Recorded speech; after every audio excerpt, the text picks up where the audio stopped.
Mereka pikir darah lebih kental daripada air.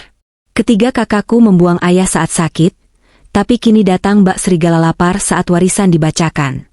Mereka lupa, akulah yang memegang tangan ayah hingga napas terakhirnya, bukan mereka yang hanya gila harta. Sembari bersiap mendengarkan kisah ini, yuk, absen dulu di kolom komentar, dari kota mana saja kalian menonton? Jangan lupa dukung channel ini dengan like dan subscribe ya, supaya kami makin semangat mempersembahkan cerita yang lebih menarik lagi. Bunyi panjang yang menyayat hati itu akhirnya terdengar. Tit. Suara dari monitor jantung yang sejak 2 minggu lalu menjadi teman setiaku di ruangan dingin ini, kini memberikan tanda final. Garis hijau yang tadinya naik turun lemah, kini mendatar sempurna. Aku terpaku. Tanganku masih menggenggam tangan keriput ayah yang mulai kehilangan kehangatannya. Rasanya baru kemarin tangan besar ini mengajari aku naik sepeda. Tapi sekarang tangan ini terkulai tak berdaya di atas spray rumah sakit yang berbau antiseptik. Sus. Suaraku tercekat, nyaris tak terdengar. Seorang perawat dan dokter jaga bergegas masuk. Mereka memeriksa pupil mata ayah, mendengarkan detak jantungnya dengan stetoskop, lalu saling berpandangan. Dokter itu menatapku dengan sorot mata iba yang sudah sering kulihat, namun kali ini artinya berbeda. Ibu Delia, kami turut berduka cita. Bapak Harun sudah tidak ada. Waktu kematian pukul 2.15 dini hari, ucap dokter itu pelan. Dunia seakan runtuh menimpaku. Bukan karena aku tidak siap. Kondisi ayah memang sudah sangat kritis karena komplikasi ginjal dan jantung. Tapi karena kesunyian ini begitu mencekam. Di ruangan ini, hanya ada aku. Sendirian. Aku menatap wajah ayah yang kini tampak tenang. Tidak ada lagi kerutan menahan sakit. Tidak ada lagi rintihan lirih memanggil nama ibu yang sudah lama tiada. Aku mencium keningnya lama sekali, membiarkan air mataku jatuh membasahi wajahnya yang pucat. Selamat jalan, Yah. Ayah sudah nggak sakit lagi sekarang, bisikku parau. Delia janji akan urus semuanya. Setelah dokter dan perawat keluar untuk mengurus administrasi jenazah, aku menarik napas panjang. Ini adalah bagian yang paling aku benci. Aku harus menghubungi mereka. 3 orang laki-laki yang seharusnya ada di sini, berdiri di sampingku, tapi nyatanya batang hidung mereka tak pernah terlihat selama 2 tahun ayah sakit parah. Aku merogoh ponsel dari saku jaketku yang sudah lusuh. Layarnya retak sedikit di ujung, tapi masih berfungsi. Nomor pertama yang kuhubungi adalah Mas Rendra, kakak tertuaku. Dia adalah kebanggaan ayah dulu, seorang pebisnis yang katanya sibuk luar biasa. Dering pertama. Tidak diangkat. Dering kedua. Masih hening. Baru pada panggilan ketiga, suara serak dan ketus terdengar di ujung sana. Halo? Delia? Kamu tahu ini jam berapa? Aku baru tidur 2 jam setelah meeting semalam, bentaknya tanpa basa-basi. Aku menelan ludah, menahan emosi yang tiba-tiba meluap. Mas, ayah meninggal. Hening sejenak. Aku berharap ada suara isak tangis, atau setidaknya helaan napas kaget. Tapi yang terdengar hanya suara kasur berderit, seolah dia sedang mengubah posisi tidur. Oh, innalillahi, ucapnya datar, seolah aku baru saja memberitahu kalau kucing tetangga mati. Ya sudah, urus dulu jenazahnya. Kapan dimakamkan? Rencananya nanti siang, Mas. Setelah zuhur. Mas Rendra bisa datang sekarang? Aku butuh bantuan buat urus ambulans dan administrasi rumah sakit. Uang peganganku sudah habis buat beli obat paten ayah kemarin sore. Pintaku dengan suara bergetar. Aduh, Delia. Kamu ini kebiasaan minta uang. Saya lagi di luar kota, baru bisa sampai sana siang nanti pas pemakaman. Pakai dulu uang kamu atau jual apa kek. Nanti diganti. Klik. Sambungan diputus sepihak. Dadaku sesak. Bukan karena sedih, tapi karena marah. Aku tahu Mas Rendra tidak di luar kota. Aku melihat update status istrinya 1 jam lalu sedang makan malam di restoran mewah di pusat kota, hanya berjarak 5 km dari rumah sakit ini. Aku mengusap air mata kasar, lalu mencoba menelepon Mas Bimo, kakak keduaku. Dia mengangkat pada dering pertama, tapi latar belakang suaranya bising sekali. Suara musik dentuman keras. Dia sedang di klub malam. Halo? Apaan sih? Del? Ganggu aja? teriaknya mengalahkan suara musik. "Mas, ayah meninggal," kataku setengah berteriak agar dia mendengar. "Hah? Apa? Meninggal?" Suaranya sedikit merendah, musik di belakangnya terdengar menjauh, mungkin dia berjalan keluar. Yah, akhirnya lewat juga orang tua itu. Kasihan sih, tapi ya mau gimana lagi. Udah takdir. Aku meremas ujung baju ayah. "Mas, bisa kesini? Bantu aku bawa jenazah ayah pulang." "Gila kamu ya? Gue lagi party sama klien, Del. Lagian ngapain gue kesana subuh-subuh? Bau obat bikin gue mual." "Udahlah, lo kan biasa ngurusin dia sendirian. Terusin aja napa. Besok gue dateng pas layatan. Jangan bikin malu keluarga, siapin makanan yang enak buat tamu." Telepon mati lagi. Tinggal satu harapan, Mas Dimas. Kakak ketigaku yang sifatnya paling pelin-pelan dan selalu mengekor kedua kakaknya. Saat ku telepon, dia mengangkat dengan suara panik. "Del? Kenapa? Ayah gimana?" "Ayah udah nggak ada, Mas," jawabku lelah. "Waduh, innalillahi. Terus gimana ini? Mas Rendra sama Mas Bimo udah tahu?" "Sudah. Mereka nggak bisa datang sekarang. Mas Dimas bisa kesini?" Aduh gimana ya, Del? Mobil Mas lagi di bengkel. Terus Mas juga lagi nggak pegang cash kalau harus bayar-bayar rumah sakit. Kamu tahu sendiri kan bisnis Mas lagi seret. Kamu talangin dulu ya. Kamu kan anak kesayangan ayah. Pasti ayah ninggalin simpenan di kamu kan?" Aku memejamkan mata. "Simpenan? Simpenan apa?" "Seluruh tabungan ayah sudah ludes untuk cuci darah dan operasi jantung 6 bulan lalu. Bahkan gajiku sebagai desainer grafis freelance habis tak bersisa setiap bulannya untuk membeli popok dewasa, susu khusus, dan obat-obatan yang tidak ditanggung asuransi. Mas, aku nggak punya uang lagi. Kartu kreditku sudah limit," kataku jujur. "Yah, usahainlah, Del. Pinjam temen kamu atau gimana? Malu kalau jenazah ayah ketahan di RS gara-gara nggak ada duit." "Udah ya, Mas mau siap-siap dulu. Kabarin kalau udah di rumah." Telepon itu pun berakhir. Aku berdiri di tengah ruang icu yang dingin, menatap jasad ayah yang terbujur kaku.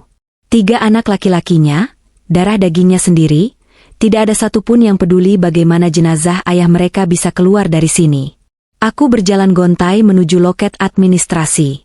Total tagihan yang harus dibayar adalah 25 juta rupiah. Itu biaya icu 3 hari, obat-obatan, dan pemulasaraan jenazah. Aku membuka dompetku. Kosong. Di rekeningku hanya tersisa 500 ribu rupiah. Dengan tangan gemetar, aku melepas satu-satunya barang berharga yang kumiliki. Sebuah kalung emas putih dengan liontin kecil. Hadiah ulang tahun dari ayah 5 tahun lalu saat beliau masih sehat dan perusahaan masih jaya. "Mbak," panggilku pada petugas administrasi. "Bisa saya minta waktu sebentar? Saya harus ke Pegadaian 24 jam di depan sana. Saya janji akan bayar lunas sebelum jenazah dibawa." Petugas itu menatapku iba. "Baik, Bu Delia. Kami siapkan dulu berkasnya." Aku berlari keluar rumah sakit menembus angin subuh yang menusuk tulang. Di kepalaku hanya ada satu tujuan, membawa ayah pulang dengan hormat. Biarlah kakak-kakakku berpesta atau tidur nyenyak. Biarlah mereka menganggap ini hal sepele. Nanti, saat mereka melihat wajah ayah untuk terakhir kalinya, aku ingin lihat apakah mereka masih punya hati nurani atau sudah mati sepenuhnya. Namun, di dalam hati kecilku yang paling dalam, bibit kemarahan mulai tumbuh. Bukan kemarahan biasa, tapi kemarahan seorang anak yang melihat orang tuanya disia-siakan. Aku bersumpah dalam hati, aku tidak akan membiarkan mereka menginjak-injak harga diri ayah lagi, meskipun ayah sudah tiada. Rumah besar peninggalan kakek yang selama ini ditempati ayah terasa sesak, padahal ukurannya luas. Sejak pukul 10 pagi, pelayat sudah mulai berdatangan. Bendera kuning berkibar di ujung jalan, dan tenda sudah terpasang rapi di halaman depan. Aku hampir tidak sempat duduk. Sejak jenazah ayah tiba di rumah pukul 6 pagi, aku yang memandikan jenazah dibantu Pak RT dan beberapa tetangga.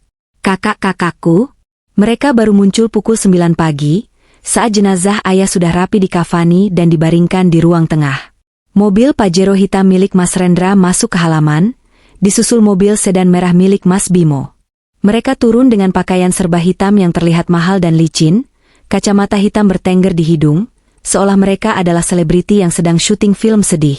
Mas Dimas mengekor di belakang mereka, wajahnya menunduk, mungkin merasa bersalah, tapi tetap saja dia tidak berbuat apa-apa. Ya Allah, Ayah. Suara tangisan Mas Rendra pecah begitu dia masuk ke ruang tengah. Dia bersimpuh di samping jenazah ayah, bahunya berguncang hebat. Para pelayat yang melihat itu berbisik-bisik, memuji betapa saleh dan beraktinya anak tertua Pak Harun. Kasihan ya Pak Rendra, pasti terpukul sekali ditinggal ayahnya. Beliau kan sibuk sekali mengurus bisnis keluarga, pasti jarang ketemu ayahnya, jadi rindunya mendalam, bisik seorang ibu-ibu tetangga yang tidak tahu apa-apa. Aku yang sedang membawakan nampan air mineral untuk tamu di pojok ruangan, hanya bisa tersenyum kecut. Akting yang luar biasa, batinku. Air mata itu palsu. 2 tahun ayah terbaring, Mas Rendra hanya datang 2 kali. Itu pun hanya 5 menit, berdiri di ambang pintu kamar karena takut tertular penyakit. Padahal penyakit ayah tidak menular. Mas Bimo tidak kalah dramatis. Dia memeluk keranda sambil sesenggukan, tapi matanya melirik ke arah kolega-kolega bisnisnya yang datang membawa karangan bunga besar. Setiap kali ada tamu penting datang, tangisannya makin kencang.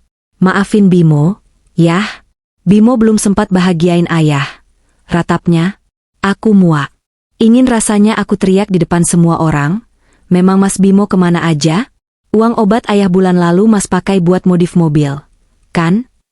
Tapi aku menahannya. Aku tidak ingin membuat keributan di depan jenazah ayah. Ayah berhak mendapatkan ketenangan di saat terakhirnya. Siang harinya, setelah pemakaman selesai, rumah masih ramai. Tamu-tamu penting, rekan bisnis lama ayah, dan teman-teman sosialita kakak iparku memenuhi ruang tamu. Aku berjalan menuju dapur untuk mengambil stok kue kotak yang mulai menipis. Langkahku terhenti di balik dinding penyekat ruang makan. Di sana, kulihat Mas Rendra dan Mas Bimo sedang berdiri sambil merokok. Padahal ayah paling benci bau rokok di dalam rumah. Rumah ini posisinya strategis banget. Mas, suara Mas Bimo terdengar pelan tapi jelas. Kalau dijual, per meternya bisa kena 20 juta. Luas tanah 1000 meter, hitung aja sendiri duitnya. Dadaku berdegup kencang. Tanah makam ayah bahkan belum kering. Dan mereka sudah bicara soal jual rumah? Jangan buru-buru jual rumah, sahut Mas Rendra, suaranya terdengar licik. Perusahaan lebih penting. Aset pabrik di Cikarang itu yang harus kita amankan dulu. Gue dengar pengacara tua si Wijaya itu pegang surat wasiatnya. Kita harus pastiin gue yang pegang kendali perusahaan. Lo sama Dimas ambil duit tunai sama properti aja. Enak aja. Gue juga butuh saham, Mas. Utang gue numpuk. Kalau cuma dapat rumah tua ini, butuh waktu lama buat likuidasi jadi duit. Gue butuh cash cepat, protes Mas Bimo. SSTT. Jangan kenceng-kenceng. Nanti kedengeran si anak pungut itu, desis Mas Rendra. Anak pungut. 2 kata itu menusuk jantungku lebih tajam daripada jarum suntik manapun. Jadi, itu panggilan mereka untukku di belakangku? Delia, si anak pungut. Memang benar. Aku diadopsi ayah dan mendiang ibu saat usiaku 5 tahun dari panti asuhan. Tapi selama ini, ayah dan ibu tidak pernah membedakan kasih sayang. Hanya ketiga kakakku yang selalu membuatku merasa seperti orang asing di rumah sendiri. Aku menarik napas panjang, berusaha menetralkan wajahku, lalu melangkah masuk ke dapur seolah tidak mendengar apa-apa. Namun, Mas Bimo melihatku. Delia, panggilnya kasar. Aku menoleh. Ya, Mas.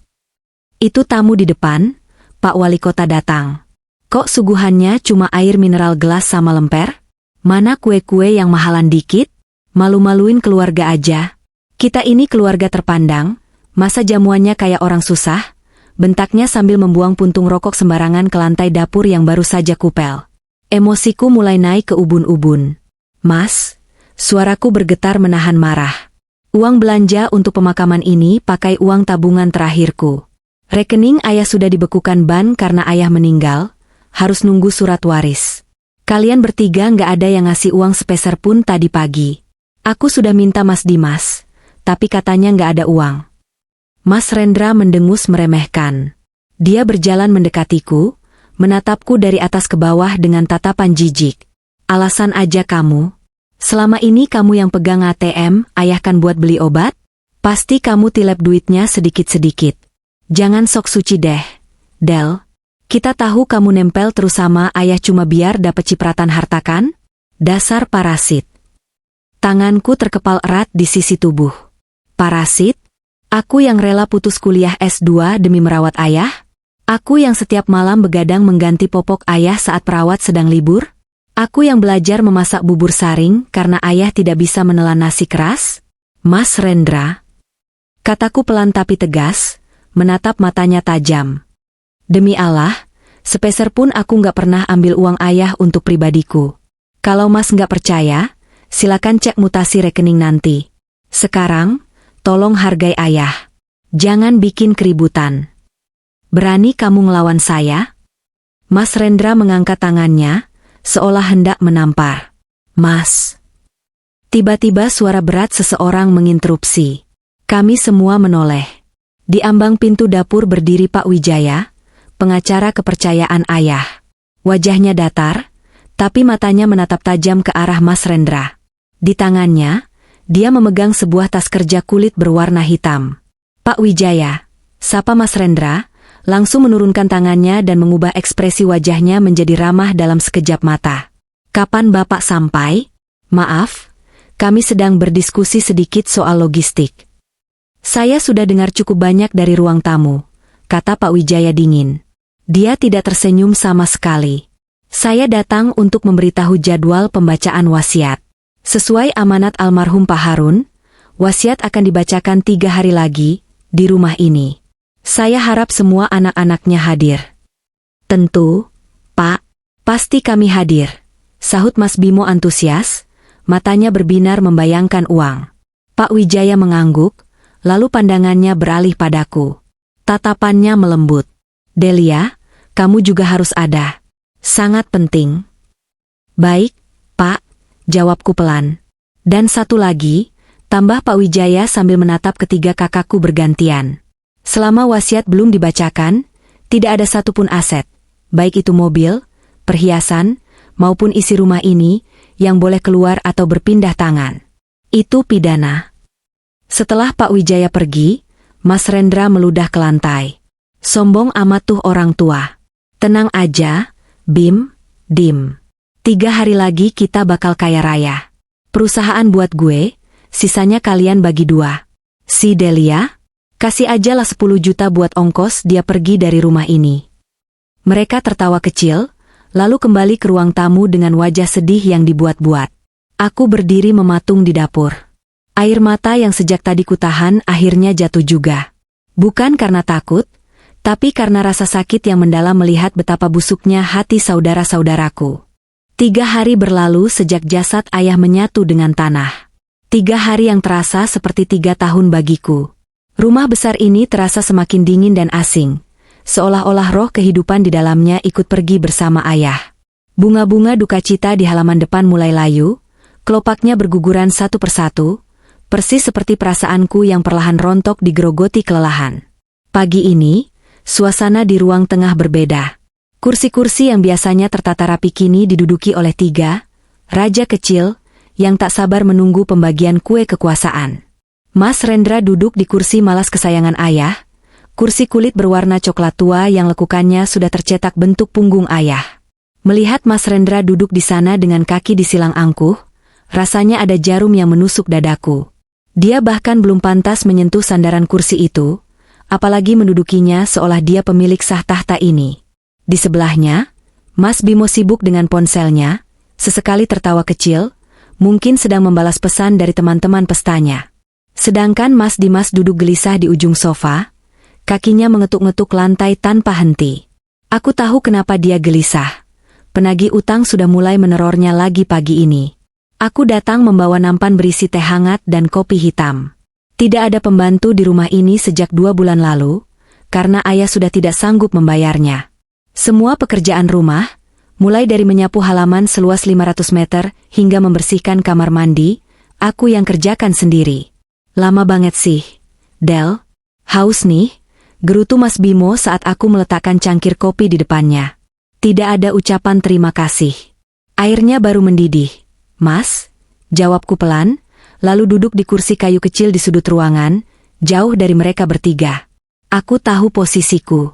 Di mata mereka, aku hanyalah adik perempuan yang tidak berguna, atau mungkin lebih buruk lagi, pelayan gratisan. Mana sih si Wijaya itu? Jam segini belum datang. Profesional nggak sih? Mas Rendra melirik jam tangan Rolex emasnya, yang aku tahu itu palsu, dibeli dari temannya demi gengsi. Sabar, Mas.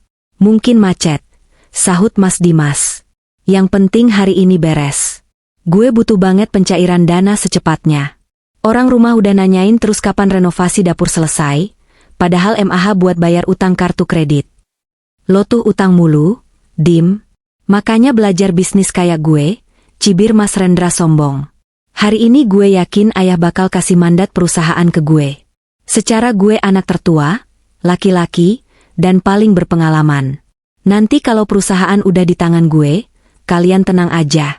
Gue bakal kasih jatah bulanan, asal kalian gak rese. Aku hanya diam mendengarkan bualan mereka.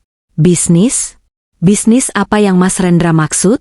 Usaha kafenya bangkrut dalam 6 bulan, dan investasi bodong yang dia ikuti 2 tahun lalu justru memakan separuh tabungan pensiun ayah sebelum ayah sakit. Dia lupa atau pura-pura lupa? Tak lama kemudian, bel rumah berbunyi. Aku beranjak membukakan pintu. Pak Wijaya berdiri di sana dengan setelan jas abu-abu rapi dan tas kerja kulit yang tampak berat. Wajahnya serius, tanpa senyum basa-basi. Di belakangnya ada seorang asisten muda membawa kamera video. "Selamat pagi, Delia," sapanya sopan. "Selamat pagi, Pak Wijaya. Silakan masuk, mereka sudah menunggu." Kami masuk ke ruang tengah. Ketiga kakakku langsung mengubah posisi duduk mereka menjadi lebih tegak. Wajah-wajah serakah itu kini dipoles dengan topeng kesedihan yang dipaksakan. "Selamat pagi, Pak Wijaya." "Wah, akhirnya sampai juga," sambut Mas Rendra dengan nada yang dibuat berwibawa. Pak Wijaya mengangguk singkat, lalu duduk di single sofa yang menghadap kami semua. Asistennya mulai menyalakan kamera untuk merekam proses pembacaan wasiat ini sebagai bukti hukum yang sah. Suasana mendadak hening. Hanya suara detak jam dinding kuno yang terdengar. "Baik, kita mulai saja," buka Pak Wijaya sambil mengeluarkan sebuah amplop coklat besar yang disegel lilin merah. Ini adalah surat wasiat terakhir dari almarhum Bapak Harun, yang dibuat dan disahkan di hadapan notaris 6 bulan lalu, saat kondisi kesehatan beliau masih stabil dan dinyatakan sehat secara mental oleh tim dokter. Lampiran surat kesehatan ada di sini. Mas Rendra mengangguk-angguk. Iya, ayah memang bijak. Silakan dibaca, Pak." Pak Wijaya merobek segel itu dengan hati-hati. Suara kertas yang disobek terdengar begitu nyaring di ruangan yang sunyi ini. Jantungku berdegup kencang. Aku tidak mengharapkan apa-apa. Sungguh. Aku hanya ingin ini cepat selesai supaya mereka pergi dari rumah ini, dan aku bisa berduka dengan tenang. Saya, Harun bin Sastro, dengan sadar dan tanpa paksaan, membagi harta peninggalan saya sebagai berikut. Suara Pak Wijaya terdengar berat dan berwibawa. Pertama, untuk anak ketiga saya, Dimas. Saya mewariskan 1 unit mobil sedan tua tahun 2010 dan pelunasan sisa utang KPR rumah tinggalnya yang sekarang ditempati sebesar 150 juta rupiah. Tidak ada uang tunai tambahan. Mata Mas Dimas melotot. "Hah? Cuma itu? Mobil tua itu kan sering mogok. Pak, terus utang saya yang lain gimana? Saya butuh uang tunai, Pak." Pak Wijaya mengangkat tangan, meminta tenang. Harap didengarkan sampai selesai. "Kedua, untuk anak kedua saya, Bimo. Saya mewariskan sebidang tanah kosong seluas 200 meter di daerah pinggiran Bogor dan koleksi jam tangan lama saya. Tidak ada uang tunai maupun akses ke rekening perusahaan." "Apa?" Mas Bimo langsung berdiri, wajahnya memerah. "Tanah di pinggiran Bogor? Itu tanah gersang, Pak. Nggak laku dijual mahal. Ayah pasti bercandakan? Masa anak kandung dikasih tanah buangan?" "Duduk, Pak Bimo," tegas Pak Wijaya. Tatapannya tajam setajam elang. Mas Bimo mendengus kasar lalu membanting pantatnya kembali ke sofa. Ketiga, untuk anak tertua saya, Rendra. Mas Rendra membusungkan dada, senyum kemenangannya mulai terbit. Dia pasti berpikir bagian terbaik disimpan untuk yang terakhir. Perusahaan, rumah utama, deposito miliaran. Saya mewariskan uang tunai sebesar 50 juta rupiah, dan hak pengelolaan satu ruko kecil di pasar tradisional. Saya mencabut hak Rendra atas kepemimpinan di PT Harun Sejahtera, karena rekam jejak kegagalan bisnis dan penyalahgunaan dana keluarga di masa lalu. Hening. Hening yang sangat panjang dan mencekam. Wajah Mas Rendra berubah pucat pasi, lalu perlahan berubah menjadi merah padam seperti kepiting rebus. Mulutnya terbuka, tapi tidak ada suara yang keluar. Dia syok berat. Ini salah bacakan? Bapak salah bacakan? Teriak Mas Rendra akhirnya, suaranya pecah. Ruko di pasar? 50 juta? Itu bahkan gak cukup buat bayar down payment mobil baru saya. Di mana perusahaan? Siapa yang pegang perusahaan? Pak Wijaya tidak gentar. Dia melanjutkan membaca dengan tenang, mengabaikan teriakan Mas Rendra. Terakhir. Keempat. Untuk putri saya tercinta, Delia. Semua mata kini tertuju padaku. Tatapan mereka bukan tatapan sayang, tapi tatapan predator yang siap menerkam. Aku menunduk, meremas rok panjangku yang lusuh. Kepada Delia, satu-satunya anak yang merawat saya, membersihkan kotoran saya, dan menemani saya di masa-masa tersulit ketika yang lain sibuk dengan dunianya sendiri. Saya mewariskan seluruh saham mayoritas PT Harun Sejahtera, kepemilikan penuh atas rumah utama ini beserta isinya, dan seluruh deposito serta tabungan di 3 bank yang tersisa. Duar. Rasanya seperti ada petir yang menyambar tepat di tengah ruangan. Aku ternganga. Tidak percaya. Seluruhnya? Perusahaan? Rumah ini?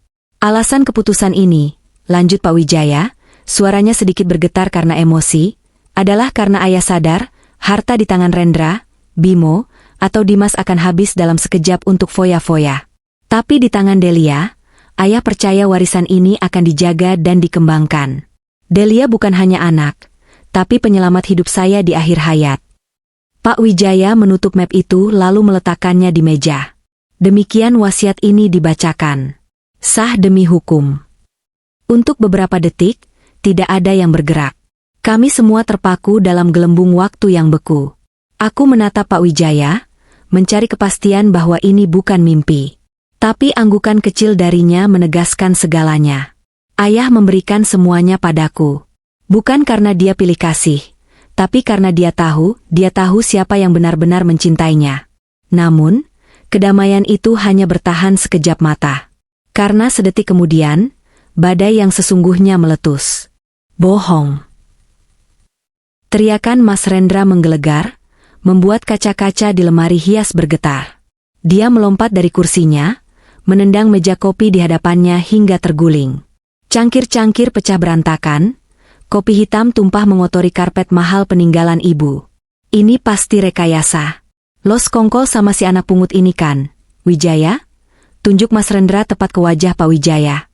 Urat-urat lehernya menonjol mengerikan, matanya nyaris keluar karena amarah. Jaga mulut Anda, Rendra, bentak Pak Wijaya, ikut berdiri. Meski usianya sudah tua, wibawanya sebagai pengacara senior membuat nyalinya tak ciut sedikit pun. Ini dokumen legal. Ada cap notaris, ada saksi, dan ada rekaman video saat Bapak Harun menandatanganinya. Nggak mungkin. Mas Bimo ikut berdiri, wajahnya yang tadi tampan kini terlihat beringas seperti preman pasar. Dia berjalan mendekatiku. Langkahnya berat dan mengancam. Aku spontan mundur hingga punggungku menabrak tembok. Lo apain ayah? Hah? Mas Bimo mencengkeram bahuku kasar. Sakit sekali. Kuku-kukunya menancap di kulitku yang terbalut kain tipis. Lo kasih obat apa sampai ayah jadi gila begini? Lo cuci otak dia ya selama kami nggak ada? Ngaku lo, dasar ular. Lepasin, Mas. Sakit. Jeritku mencoba melepaskan cengkeramannya, tapi tenaganya terlalu kuat. Bimo, lepaskan Delia atau saya panggil polisi sekarang juga. Ancam Pak Wijaya keras. Asistennya masih terus merekam, meski tangannya terlihat gemetar ketakutan. Mas Bimo melepaskanku dengan dorongan kasar, hingga aku terhuyung dan jatuh terduduk di lantai. Air mataku mulai menetes. Bukan karena sakit fisik, tapi karena tuduhan keji itu. Gue nggak pernah minta ini, Mas. Esaku. Ayah sendiri yang putuskan. Aku cuma ngerawat ayah. Halah, drama lo basi. Mas Rendra meludah ke arahku. Ludahnya mendarat di dekat kakiku. Lo ngerawat ayah cuma kedok kan? Aslinya lo ngincer hartanya dari awal. Lo tahu lo nggak punya masa depan karena lo cuma sampah yang dipungut ibu dari panti asuhan, makanya lo jilat terus kaki ayah. Kata-kata itu. Lagi-lagi status itu yang diserang. Asal lo tahu ya, Delia, Mas Rendra mencondongkan tubuhnya, menatapku dengan kebencian yang murni. Di tubuh lo itu nggak mengalir setetes pun darah keluarga Harun. Lo itu orang asing. Haram hukumnya harta keluarga jatuh ke tangan orang luar kayak lo. Darah kami lebih kental daripada air mata palsu lo itu. Bener tuh. Mas Dimas yang sedari tadi diam karena syok, kini mulai ikut memanaskan suasana. Dia tidak seberani dua kakaknya, tapi dia butuh uang, jadi dia ikut menyerang. Ayah pasti udah pikun waktu tanda tangan itu. Kita bisa tuntut ini ke pengadilan, Mas Rendra. Kita batalin wasiatnya pakai pasal orang tidak waras. Jelas kita tuntut, seru Mas Rendra. Dia berbalik menatap Pak Wijaya. Dengar ya, Pak Tua. Saya nggak akan biarin surat sampah ini berlaku. Saya akan sewa pengacara yang lebih hebat dari Bapak buat buktiin, kalau ayah di bawah pengaruh obat-obatan, atau tekanan mental dari perempuan licik ini saat tanda tangan. Pak Wijaya merapikan jasnya dengan tenang, lalu menatap ketiga kakakku dengan tatapan merendahkan yang sangat dingin. Silakan, Rendra. Silakan tuntut. Tapi perlu kamu tahu, dalam lampiran wasiat ini, ada satu flash disk berisi rekaman video Bapak Harun yang menjelaskan alasan spesifik kenapa kalian dicoret dari daftar ahli waris utama. Pak Wijaya mengambil jeda sejenak, membiarkan kalimatnya meresap. Ayah kalian menyebutkan secara rinci tanggal, dan jam berapa saja kalian menolak mengangkat teleponnya saat dia kesakitan. Ayah kalian mencatat setiap kali kalian meminjam uang dengan alasan bisnis, tapi dipakai judi atau main perempuan. Semua bukti itu ada. Jika kalian bawa ini ke pengadilan, semua aib kalian akan dibuka di depan hakim dan publik. Mau? Wajah Mas Rendra, Bimo, dan Dimas seketika memucat. Ancaman itu telak mengenai ulu hati mereka. Mereka tahu rekam jejak mereka memang busuk. Jika itu terekspos, bukan hanya warisan yang hilang, sisa reputasi mereka di luar sana juga akan hancur lebur. Mas Rendra mengepalkan tangannya erat-erat, napasnya memburu seperti banteng yang terluka. Dia tahu dia kalah dalam permainan hukum ini, setidaknya untuk saat ini. Maka, dia melampiaskan kemarahannya dengan cara lain. Intimidasi. Oke kalau hukum melindungi lo, desis Mas Rendra sambil menatapku tajam. Tatapan yang membuat bulu kuduku meremang. Tapi ingat, Delia, kertas bisa ngomong apa aja, tapi kenyataan di lapangan beda. Lo pikir lo bisa mimpin perusahaan? Lo pikir karyawan bakal hormat sama desainer grafis rendahan kayak lo? Lo bakal hancur. Dan kami bertiga, kami pastikan hidup lo di rumah ini nggak akan tenang. Mulai detik ini, lo bukan adik gue lagi. Timpal Mas Bimo dingin. Jangan harap lo bisa tidur nyenyak di rumah ini. Ini rumah masa kecil gue berhak keluar masuk sini kapan aja gue mau, wasiat setan itu nggak akan bisa ngelarang gue. Cabut, perintah Mas Rendra pada kedua adiknya. Mereka bertiga melangkah keluar dengan hentakan kaki yang keras, meninggalkan jejak kemarahan di setiap langkahnya. Sebelum mencapai pintu, Mas Rendra berhenti sejenak dan menoleh ke belakang. Nikmati kemenangan semulo, Delia. Perang baru aja dimulai. Kita lihat, seberapa kuat lo nahan serangan kami tanpa ayah yang ngelindungin lo. Pintu depan dibanting dengan sangat keras, hingga figura foto ayah di dinding miring. Keheningan kembali menyelimuti ruang tengah, tapi kali ini rasanya berbeda. Bukan hening duka, melainkan hening sisa badai. Tubuhku masih gemetar hebat di lantai. Aku memeluk lututku, menyembunyikan wajahku, dan menangis sejadi-jadinya. Rasanya sakit sekali. Dibuang oleh saudara sendiri, dihina asal-usulku, dan dituduh sebagai pencuri di rumah tempat aku dibesarkan. Aku merasa sangat kecil dan sendirian. Sebuah tangan hangat menyentuh pundakku. Delia, bangun nak. Suara Pak Wijaya terdengar lembut, jauh berbeda dari nada tegasnya tadi. Aku mendongak, mataku basah dan bengkak. Pak Wijaya membantuku berdiri dan mendudukkanku kembali di kursi. Dia menuangkan segelas air putih untukku. Minumlah. Tenangkan dirimu. Aku meneguk air itu dengan tangan gemetar. Pak, apa aku jahat? Apa aku serakah karena menerima ini? Seharusnya aku bagi saja rata dengan mereka biar nggak ada ribut-ribut. Jangan bicara bodoh, potong Pak Wijaya tegas. Itu yang mereka inginkan. Mereka mau kamu merasa bersalah supaya kamu menyerahkan hakmu. Dengar saya, Delia. Ayahmu memberikan ini padamu bukan cuma karena sayang, tapi karena dia tahu kamu satu-satunya yang punya hati nurani untuk menyelamatkan warisan kerjanya seumur hidup. Pak Wijaya menatapku lekat-lekat. Kalau kamu serahkan ke mereka, perusahaan akan bangkrut dalam sebulan, karyawan di PHK, dan rumah ini akan dijual untuk bayar utang judi. Apa itu yang ayahmu mau? Aku menggeleng pelan. Tidak, Pak. Maka berjuanglah. Mulai hari ini, kamu bukan lagi Delia si adik kecil. Kamu adalah pemilik. Kamu harus kuat. Dan satu lagi. Pak Wijaya merogoh tasnya lagi dan mengeluarkan sebuah kotak kayu kecil berukir yang terlihat tua. Ayahmu berpesan, kotak ini baru boleh diberikan setelah kakak-kakakmu pergi dan menunjukkan sifat asli mereka. Dia bilang, ini senjata terakhirmu jika kamu mulai ragu. Aku menatap kotak kayu itu dengan perasaan campur aduk. Kotak apa lagi ini? Rahasia apa lagi yang ayah simpan dariku? Di luar jendela, langit berubah mendung gelap. Angin kencang mulai menggoyangkan pepohonan, seolah alam pun tahu bahwa badai besar akan segera menghantam hidupku. Kakak-kakakku mungkin sudah pergi, tapi aku tahu, teror yang sebenarnya baru akan dimulai malam ini. Malam itu, hujan turun dengan sangat deras, seolah langit ikut menangisi nasibku yang kian terpojok. Rumah besar peninggalan ayah ini, yang dulunya terasa hangat dan penuh kenangan, kini berubah menjadi benteng tua yang mencekam. Angin kencang menderu-deru di luar, membuat jendela-jendela kayu bergetar hebat. Namun, suara alam itu tidak seberapa menakutkan dibandingkan dengan apa yang terjadi setelah matahari terbenam.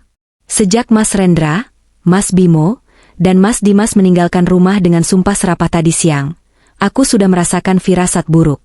Pak Wijaya sempat menawarkan diri untuk menemaniku atau menyewakan satpam sementara, tapi aku menolak dengan halus. Aku pikir, ini masalah keluarga, dan aku tidak ingin melibatkan orang luar terlalu jauh. Betapa bodohnya aku. Pukul 8 malam, teror itu dimulai. Awalnya hanya berupa pesan singkat yang masuk ke ponselku secara bertubi-tubi. Ratusan pesan dari nomor tidak dikenal. Isinya beragam, mulai dari cacian kasar hingga ancaman fisik yang mengerikan. Heh anak pungut, sadar diri dong. Balikin harta orang atau lo nggak bakal tenang hidupnya. Rumah itu bukan hak lo. Lo cuma numpang. Awas kalau besok belum angkat kaki. Kami tahu lo sendirian di sana. Jangan macem-macem atau kami bakar rumah itu sekalian sama lo di dalamnya. Tanganku gemetar saat membaca pesan-pesan itu. Aku tahu persis siapa dalang di balik semua ini. Gaya bahasanya, ancamannya, semua mengarah pada kakak-kakakku. Mereka menggunakan nomor samaran atau menyuruh orang lain untuk menerorku. Aku mencoba memblokir nomor-nomor itu, tapi pesan baru terus bermunculan dari nomor lain. Mental saya mulai diuji. Rasanya seperti dikepung oleh musuh yang tak terlihat. Pukul 9 malam, listrik tiba-tiba padam. Jepret. Kegelapan total langsung menyelimuti seluruh rumah.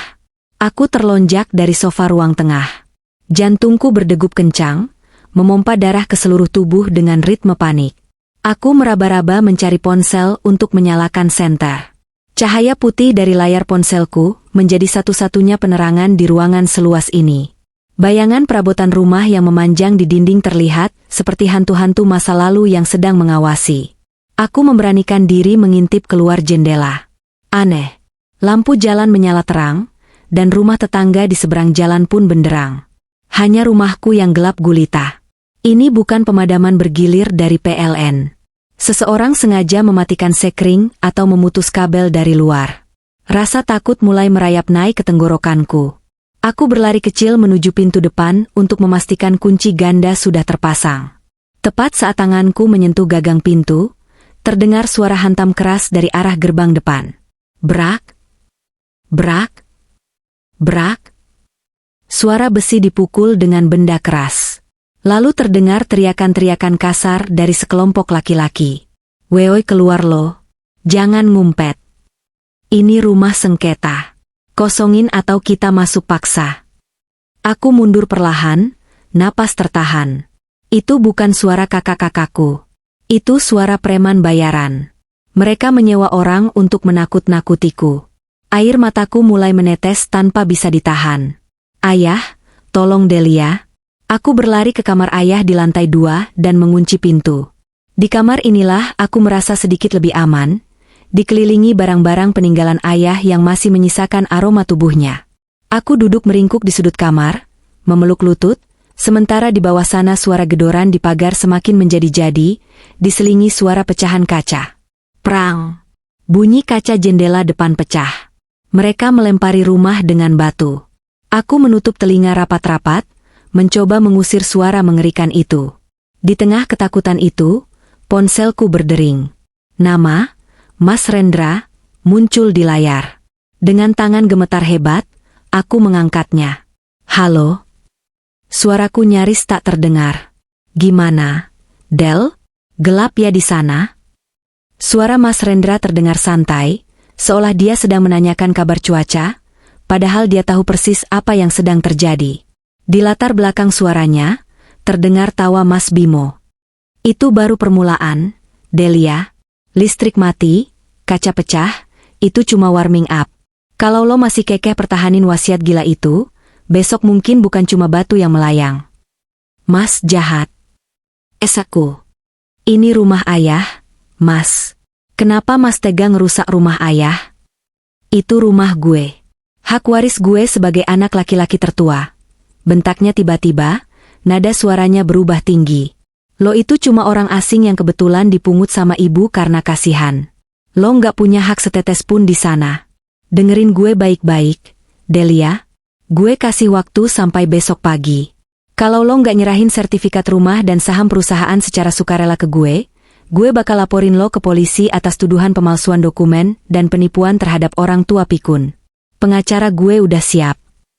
"Aku nggak malsuin apa-apa, Mas. Itu asli," belaku putus asa. "Siapa yang percaya sama lo? Lo cuma desainer freelance miskin. Gue punya koneksi, gue punya uang. Gue bisa bikin lo membusuk di penjara, Delia. Pikirin baik-baik. Mending lo keluar dari sana bawa badan sehat, atau lo keluar dari sana pakai rompi tahanan atau kantong mayat." Sambungan terputus. Aku melempar ponselku ke kasur. Tubuhku merosot ke lantai. Tangisanku pecah dalam kegelapan kamar ayah. Ancaman penjara, ancaman fisik, dan intimidasi mental ini terlalu berat untuk kutanggung sendirian. Aku hanyalah seorang perempuan biasa yang kebetulan mencintai ayahnya. Aku tidak punya kekuatan, tidak punya koneksi, dan tidak punya keberanian seperti mereka. Pikiran-pikiran buruk mulai meracuni otakku. Mungkin Mas Rendra benar. Mungkin aku memang tidak pantas. Siapa aku? Aku hanya Delia, anak panti asuhan yang beruntung diadopsi. Darahku berbeda.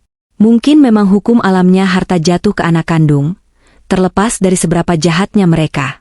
Apa gunanya aku mempertahankan semua ini kalau nyawaku terancam?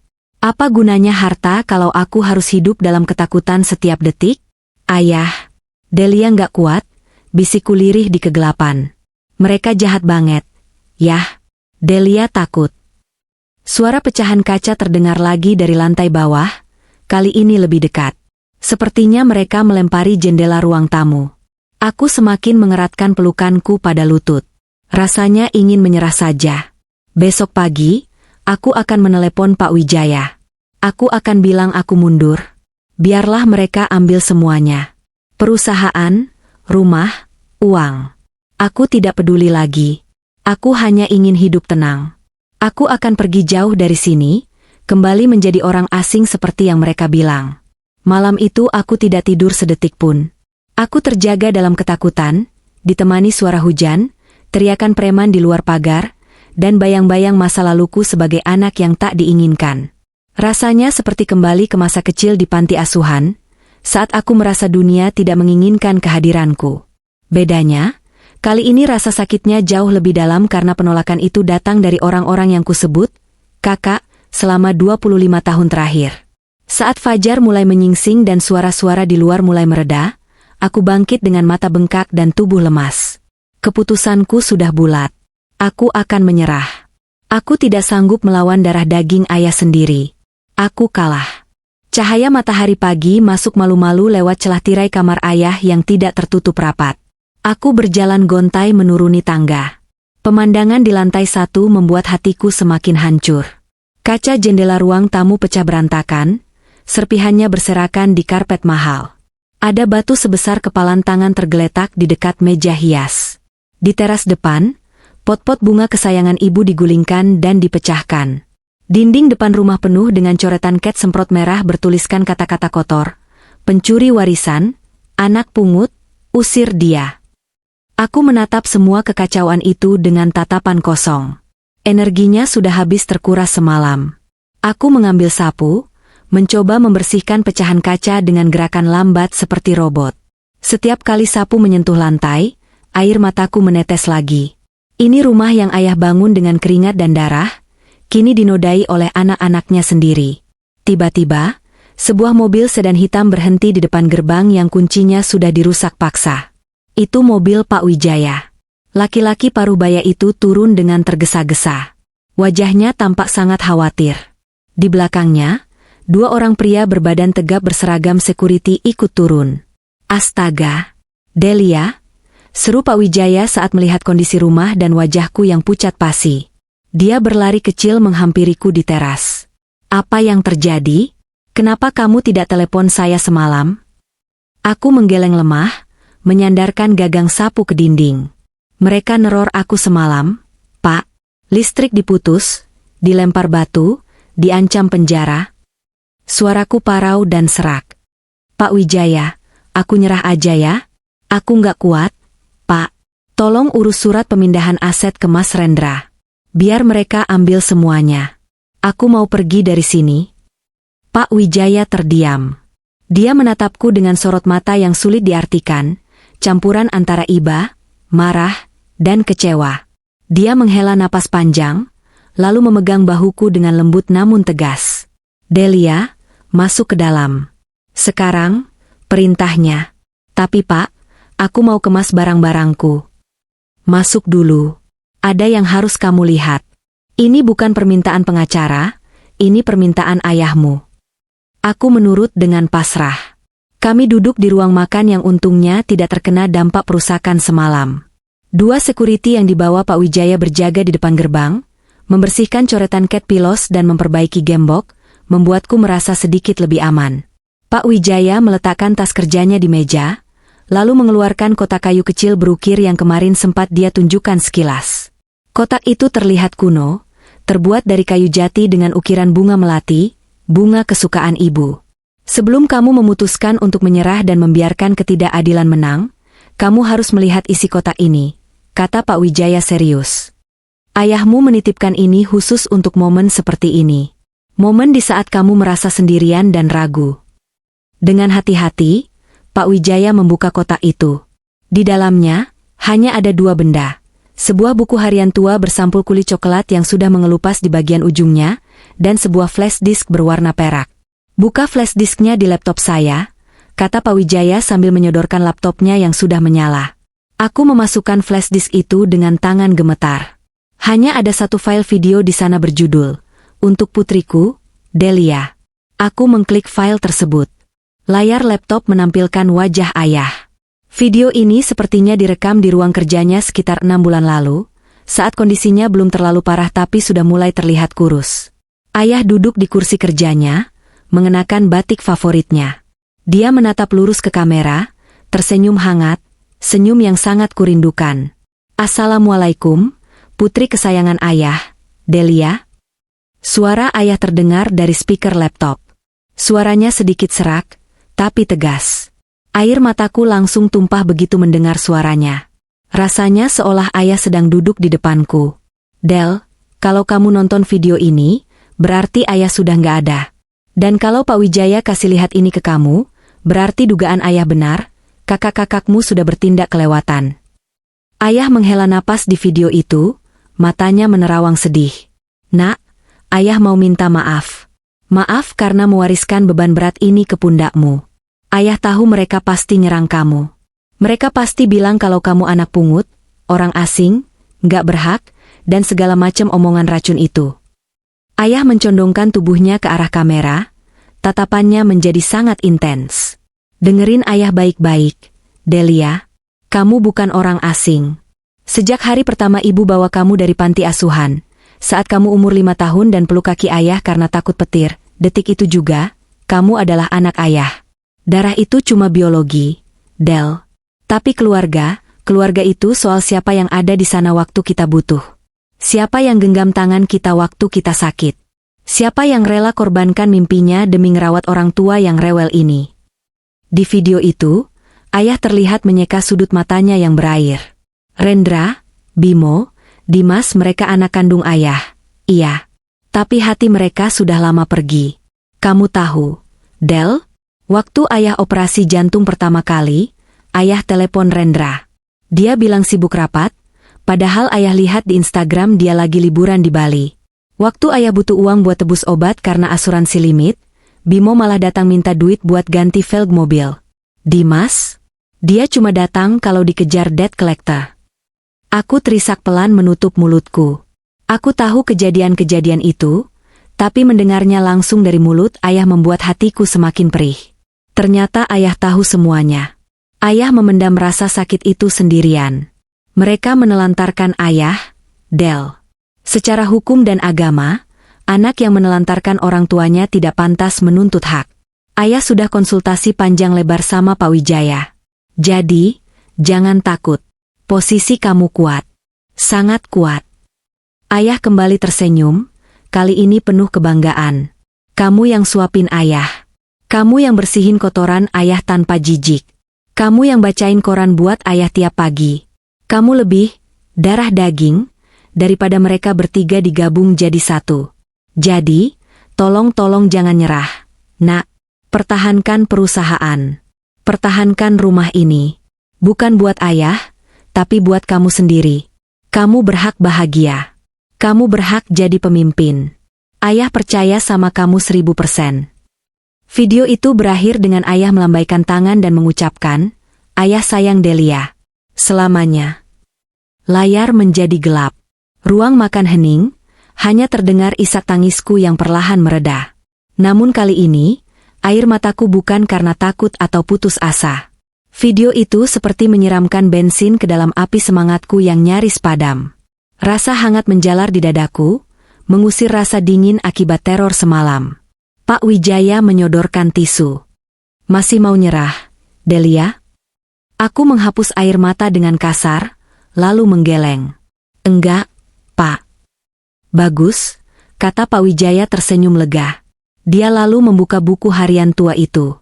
Dan ini adalah peluru tambahanmu. Ini buku harian ayah selama 5 tahun terakhir. Di sini tercatat rapi, tanggal, jam, dan nominal uang yang dipinjam kakak-kakakmu. Ayahmu mencatat setiap kebohongan mereka. Misalnya, tanggal 12 Mei, Rendra pinjam 200 juta alasan modal usaha, ternyata dipakai judi bola. Ayahmu punya bukti transfer dan bukti chat dari teman judinya. Mataku membelalak melihat tulisan tangan ayah yang rapi di buku itu. Setiap halaman penuh dengan catatan kekecewaan, tapi juga penuh dengan doa untukku. Ada satu halaman yang membuatku terpaku, tertulis, "Hari ini Delia wisuda. Sayang aku nggak bisa datang karena sakit, tapi Rendra juga nggak mau antar." Delia naik ojek online sendirian pakai kebaya. Ya Allah, muliakanlah anak perempuanku ini suatu hari nanti. Hatiku bergetar hebat. Selama ini aku mengira ayah tidak tahu detail penderitaanku, ternyata beliau mencatat semuanya dalam diam. Pak Wijaya mengeluarkan satu dokumen lagi dari tasnya. Sebuah map biru tebal. Dan ini yang paling penting, Delia. Dokumen adopsi legalmu. Ini sah di mata negara dan agama sejak kamu umur 5 tahun. Dalam hukum waris perdata, anak angkat yang diadopsi secara sah memiliki hak yang sama dengan anak kandung. Ditambah lagi, wasiat ayahmu diperkuat dengan surat pernyataan tidak sengketa yang ditandatangani dokter psikiater yang menyatakan ayahmu waras 100% saat membuat keputusan. Pak Wijaya menatapku tajam. Jadi, kalau mereka bilang kamu gak berhak karena darah, itu omong kosong. Di mata hukum, kamu adalah Delia binti Harun. Titik. Aku menarik napas panjang, mengisi paru-paruku dengan keberanian baru. Rasa takut terhadap preman, ancaman penjara, dan intimidasi Mas Rendra perlahan menguap, digantikan oleh rasa marah yang terarah. Mereka sudah menghina ayah, menyakiti hati ayah semasa hidup, dan sekarang mencoba merampas keinginan terakhirnya. Tidak akan kubiarkan. Aku menutup buku harian itu dengan bunyi gedebuk pelan. Aku menatap Pak Wijaya dengan sorot mata yang berbeda. Bukan lagi sorot mata korban, tapi sorot mata seorang pejuang. Pak Wijaya, kataku tegas, suaraku tidak lagi bergetar. Apa yang harus kita lakukan untuk menghentikan mereka? Pak Wijaya tersenyum lebar. Senyum seorang jenderal yang melihat prajuritnya siap berperang. Kita tidak akan bertahan lagi, Delia. Sekarang giliran kita yang menyerang. Besok pagi, kakak-kakakmu berencana datang untuk mengusirmu paksa dengan membawa pengacara gadungan mereka. Kita akan sambut mereka. Tapi kali ini, kamu yang pegang kendali. Aku mengangguk mantap. Aku memandang ke arah foto ayah yang tergantung di dinding ruang makan. Tunggu ya. Yah. Delia akan bersihin sampah-sampah ini. Delia nggak akan biarin mereka injak-injak kehormatan ayah lagi. Perang sesungguhnya akan terjadi besok pagi. Dan kali ini, aku, Delia, tidak akan mundur satu langkah pun. Pagi itu, aku bangun dengan perasaan yang sama sekali berbeda dari hari-hari sebelumnya. Tidak ada lagi Delia yang menangis di pojok kamar. Tidak ada lagi adik kecil yang gemetar ketakutan mendengar gedoran pagar. Hari ini, aku bukan lagi sekadar anak angkat yang dipandang sebelah mata. Hari ini, aku adalah putri Bapak Harun, pemilik sah PT Harun Sejahtera. Aku berdiri di depan cermin besar di kamar ayah. Kupandang bayanganku sendiri.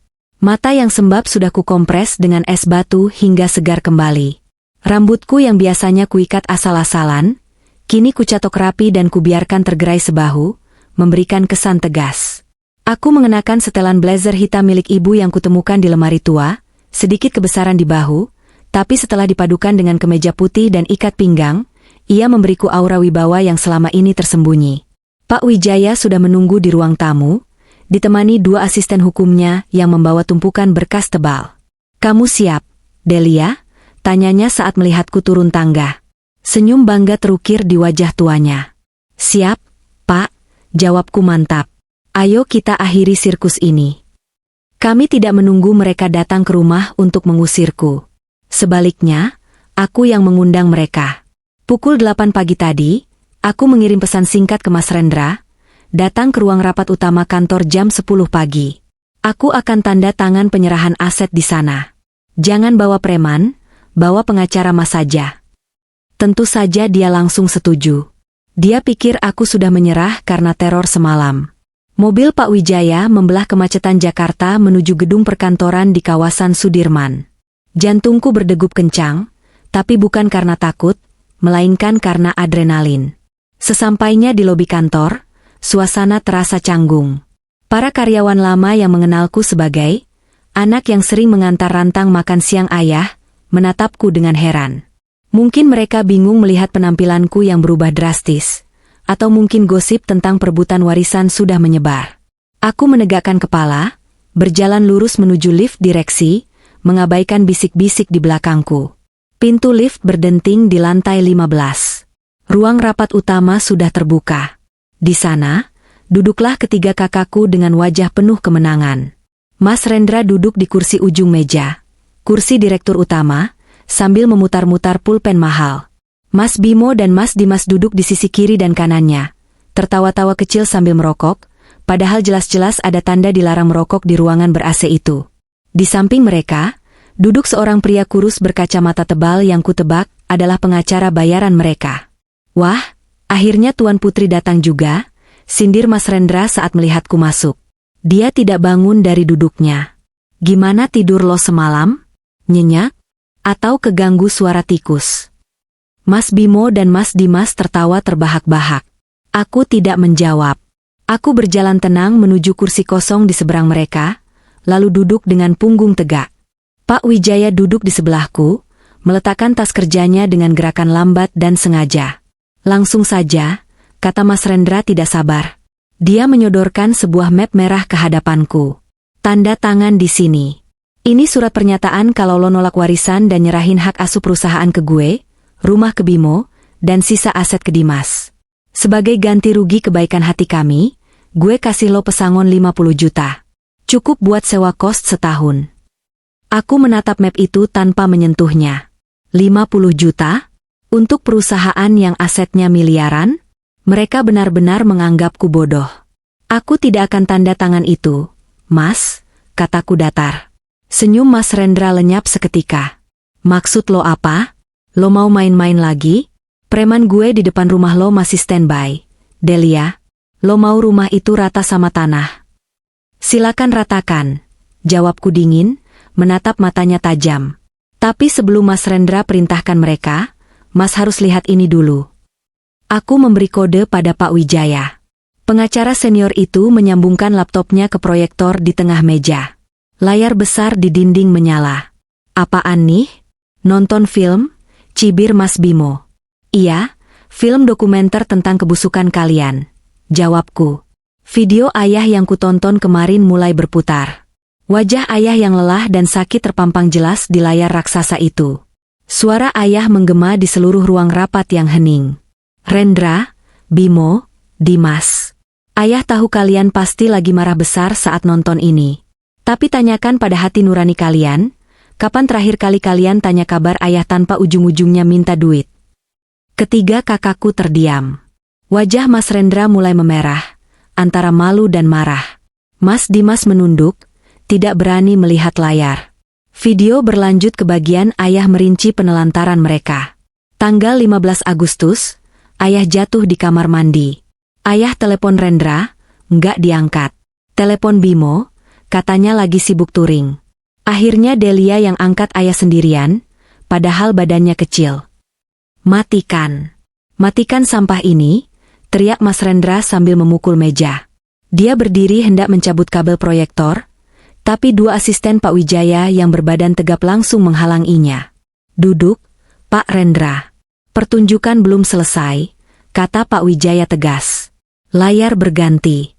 Kini bukan video ayah, tapi deretan tabel dan angka-angka dari buku harian ayah yang sudah didigitalkan. Itu adalah catatan utang dan penggelapan dana. Ini adalah audit forensik dari keuangan pribadi Bapak Harun dan perusahaan selama 5 tahun terakhir. Jelasku, suaraku lantang mengisi ruangan. Aku berdiri, menunjuk ke arah layar. Mas Rendra. 2 tahun lalu, Mas minta modal 500 juta untuk buka cabang restoran. Restorannya fiktif. Uangnya masuk rekening bandar judi online di Kamboja. Bukti transfer ada di sini. Wajah Mas Rendra pucat pasi. Mas Bimo. Mas ambil sertifikat tanah di Cisarua diam-diam, digadaikan ke rentenir buat beli mobil sport. Ayah tebus sertifikat itu diam-diam supaya Mas nggak dipenjara rentenir. Total kerugian ayah, 800 juta. Mas Bimo melongo, rokoknya jatuh dari bibir ke lantai karpet. Dan Mas Dimas. Mas memalsukan tanda tangan ayah untuk mencairkan cek perusahaan senilai 200 juta bulan lalu saat ayah koma. Itu tindak pidana murni, Mas. Pemalsuan dokumen. Ruangan itu sunyi senyap. Keringat dingin mulai bercucuran di pelipis mereka bertiga. Pengacara mereka tampak gelisah, mulai membereskan berkas-berkasnya seolah ingin segera kabur dari kapal yang akan karam ini. Sekarang posisinya begini, kataku, mencondongkan tubuh ke depan, menatap mereka satu persatu. Wasiat ayah sah. Surat dokter menyatakan ayah waras. Dan aku punya bukti semua kejahatan kalian terhadap ayah dan perusahaan. Aku mengambil napas panjang, menahan getaran emosi di dadaku. Kalian punya 2 pilihan. Pilihan pertama, terima wasiat ayah apa adanya. Mas Rendra dapat ruko, Mas Bimo dapat tanah, Mas Dimas dapat pelunasan utang rumah. Kalian pergi dari sini baik-baik, dan kita hidup masing-masing. Atau pilihan kedua, suaraku merendah namun penuh ancaman. Kalian bisa terus maju menuntut warisan ini. Tapi, detik itu juga, Pak Wijaya akan menyerahkan semua bukti penggelapan dana, pemalsuan tanda tangan, dan penipuan ini ke polisi. Aku akan pastikan kalian bertiga masuk penjara dan membusuk di sana sampai tua. Utang-utang kalian di luar sana tidak akan kubayar sepeser pun. Lo nggak berani? Desis Mas Rendra, tapi suaranya bergetar. Dia tidak lagi terlihat seperti singa, melainkan seperti tikus yang terpojok. Coba saja, Mas, tantangku balik. Aku sudah kehilangan ayah. Aku nggak punya rasa takut lagi sama kalian. Kalian bukan kakakku lagi.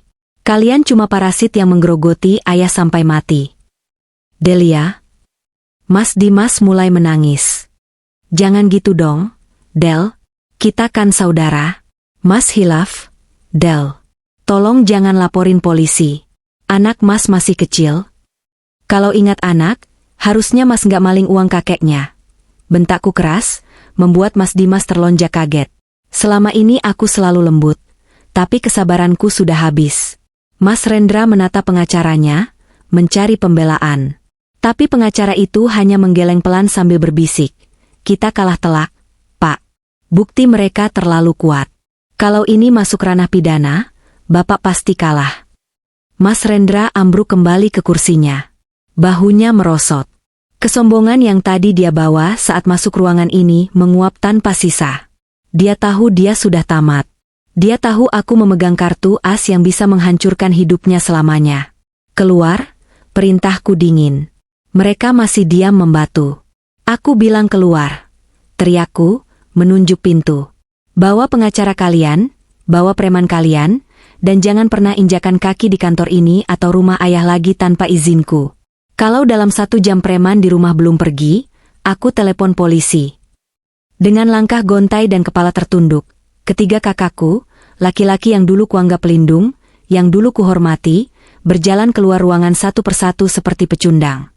Mas Rendra sempat menoleh sebentar di pintu, matanya penuh kebencian tapi juga ketakutan, sebelum akhirnya menghilang di balik pintu lift. Saat pintu tertutup rapat, kakiku terasa lemas. Aku terduduk kembali di kursi. Bagus sekali, Delia, puji Pak Wijaya sambil menepuk punggungku. Ayahmu pasti bangga melihat ini dari surga. Aku menunduk, menyembunyikan wajah di telapak tangan. Aku menangis lagi, tapi kali ini, tangisanku adalah tangisan pelepasan. Beban berat yang menghimpit dadaku selama berhari-hari akhirnya terangkat. Aku menang. Kebenaran menang. 2 bulan berlalu sejak perang di ruang rapat itu. Hidupku berubah drastis. Namun di saat yang sama, terasa lebih tenang. Ancaman-ancaman itu berhenti total. Preman-preman suruhan Mas Rendra menghilang hari itu juga setelah dia menyadari aku tidak main-main dengan ancaman penjara. Kabar terakhir yang kudengar dari Pak Wijaya, Mas Rendra sedang pontang-panting menjual aset pribadinya untuk membayar utang judi yang terus berbunga, sementara istrinya mengajukan gugatan cerai karena tidak mau hidup susah. Mas Bimo harus rela menjual mobil sportnya dan tinggal di rumah mertuanya yang sempit. Mas Dimas, yang paling lemah, sempat datang ke rumah memohon pinjaman uang, tapi aku menolak menemuinya. Aku hanya menitipkan amplop berisi uang secukupnya untuk susu anaknya lewat satpam, dengan pesan agar dia tidak datang lagi. Aku bukannya kejam. Aku hanya menjaga kewarasanku. Pintu hatiku sudah tertutup untuk mereka yang hanya datang saat ada maunya dan menghilang saat aku butuh bantuan. Aku telah belajar dari ayah, bahwa memberi kesempatan berulang kali pada orang yang tidak tahu terima kasih sama saja dengan menyakiti diri sendiri. Sore ini, langit Jakarta berwarna jingga kemerahan, sangat indah. Aku baru saja pulang dari kantor. Ya, aku sekarang memimpin PT Harun Sejahtera. Awalnya sulit. Banyak karyawan senior yang meragukan kemampuanku karena usiaku yang muda dan latar belakangku yang hanya desainer. Tapi aku membuktikan diri dengan bekerja 2 kali lebih keras. Aku datang paling pagi, pulang paling malam, dan mempelajari setiap detail bisnis ayah. Perlahan tapi pasti, rasa hormat mereka mulai tumbuh. Bukan karena aku anak pemilik, tapi karena mereka melihat dedikasiku yang tulus. Mobilku memasuki halaman rumah. Rumah besar ini sekarang sudah rapi kembali. Jendela yang pecah sudah diganti, tembok yang dicoret-coret sudah dicat ulang dengan warna krem yang hangat, dan taman depan sudah kutanam ulang dengan bunga melati dan mawar. Aku melangkah masuk. Rumah ini masih terasa sepi, tapi bukan sepi yang mencekam seperti dulu. Ini adalah sepi yang damai. Aku berjalan menuju kamar ayah di lantai 2. Kamar itu kini kuubah fungsinya sedikit. Ranjang rumah sakit dan tabung oksigen sudah kusingkirkan. Aku menggantinya dengan sofa empuk dan rak buku. Aku menjadikan kamar ini sebagai ruang kerjaku di rumah, tempat aku merasa paling dekat dengan ayah. Aku membuka jendela lebar-lebar, membiarkan angin sore masuk membelai wajahku. Di atas meja kerja, tergeletak sebuah figura foto. Foto wisudaku. Di foto itu, aku tersenyum lebar memegang toga, tapi di sampingku kosong. Dulu aku sedih melihat foto ini karena tidak ada ayah atau ibu. Tapi sekarang, aku meletakkan foto ayah di samping bingkai itu. Assalamualaikum. Yah, sapaku pelan pada foto itu. Hari ini di kantor lancar. Proyek di Kalimantan akhirnya tembus. Pak Wijaya bilang gaya negosiasiku mirip ayah. Galak tapi logis, katanya. Aku tersenyum sendiri. Oh ya? Yah. Tadi aku mampir ke panti asuhan tempat ibu dulu ambil aku. Aku bikin donasi tetap atas nama ayah dan ibu di sana. Aku lihat ada anak perempuan kecil, matanya bulat, sendirian di pojok ruangan. Mirip aku dulu. Mungkin nanti kalau aku sudah siap, aku akan jadi ibu asuh buat dia. Aku duduk di sofa, memandang sekeliling ruangan. Dulu, aku selalu merasa kecil di rumah ini. Aku selalu merasa harus berterima kasih karena sudah dipungut. Perasaan berutang budi itu membuatku rela dijadikan pembantu oleh kakak-kakakku. Tapi sekarang aku sadar, ayah dan ibu tidak pernah menganggapku sebagai investasi atau beban. Mereka mencintaiku tulus, dan warisan ini adalah bukti bahwa cinta tidak butuh ikatan darah. Ayah benar. Darah mungkin membuat kita bersaudara, tapi kesetiaanlah yang menjadikan kita keluarga. Mas Rendra, Bimo, dan Dimas memiliki darah ayah, tapi mereka tidak mewarisi hati ayah. Sedangkan aku, meski darah kami berbeda, akulah yang mewarisi jiwanya. Suara bel pintu depan berbunyi. Aku melongok ke bawah. Pak Wijaya datang membawa sekotak martabak. Kebiasaan barunya setiap mampir untuk mengurus berkas mingguan. Dia sudah seperti paman bagiku sekarang. Sebentar, Pak, teriakku dari jendela. Aku menatap foto ayah sekali lagi sebelum turun. Makasih ya, Yah, sudah percaya sama Delia. Delia janji akan jaga semua ini. Delia janji akan jadi wanita kuat seperti yang ayah mau.